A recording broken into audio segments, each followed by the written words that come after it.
It is 1:34 p.m. on January 9th of the year 2020 here in Laclede, Missouri. I will be reading from the scriptures, King James Scriptures. There is no other. I'll be reading from the book of Isaiah in chapter 2. Please get your scriptures out and follow along if you're able. If for some reason you happen to be busy or working or driving and listening, so be it. But if you're able, get out your scriptures. I might make a mistake. I could need correcting. I do mess up now and again. Anyway, blessed be the reading of the word of the Lord. So Isaiah chapter 2. The word that Isaiah the son of Amoz saw concerning Judah and Jerusalem. And it shall come to pass in the last days that the mountain of the Lord's house shall be established in the top of the mountains, and shall be exalted above the hills, and all nations shall flow unto it. And many people shall go and say, Come ye, let us go up to the mountain of the Lord, to the house of the God of Jacob, and he will teach us of his ways, and we will walk in his paths. For out of Zion shall go forth the law, and the word of the Lord from Jerusalem. And he shall judge among the nations, and shall rebuke many people.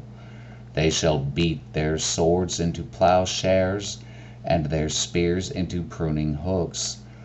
Nation shall not lift up sword against nation, neither shall they learn war any more. O house of Jacob, come ye, and let us walk in the light of the Lord. Therefore thou hast forsaken thy people, the house of Jacob, because they be replenished from the east, and are soothsayers like the Philistines, and they please themselves in the children of strangers. Their land also is full of silver and gold, neither is there any end of their treasures. Their land is also full of horses, neither is there any end of their chariots. Their land also is full of idols. They worship the work of their own hands, that which their own fingers have made. The mean man boweth down, and the great man humbleth himself. Therefore forgive them not. Enter into the rock, and hide thee in the dust, for fear of the Lord, for the glory of his majesty. The lofty looks of men shall be humbled, and the haughtiness of men shall be bowed down, and the Lord alone shall be exalted in that day.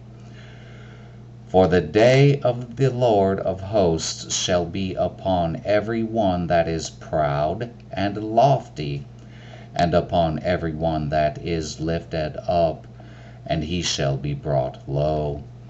And upon all the cedars of Lebanon that are high and lifted up, and upon all the oaks of Bashan, and upon all the high mountains, and upon all the hills that are lifted up, and upon every high tower, and upon every fenced wall, and upon all the ships of Tarshish, and upon all pleasant pictures.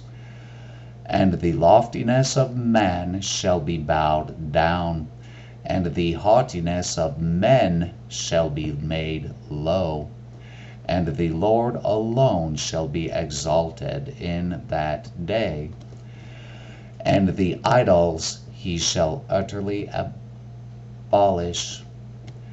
And they shall go into the holes of the rocks, and into the caves of the earth, for fear of the Lord, for the glory of his majesty, when he ariseth to shake terribly the earth.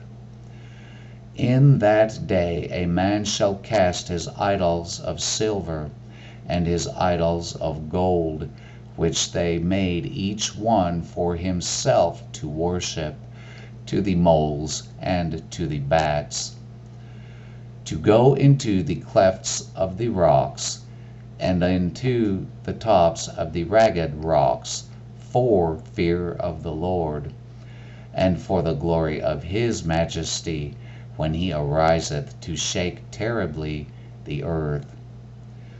Cease ye from man, whose breath is in his nostrils, for wherein is he to be accounted of?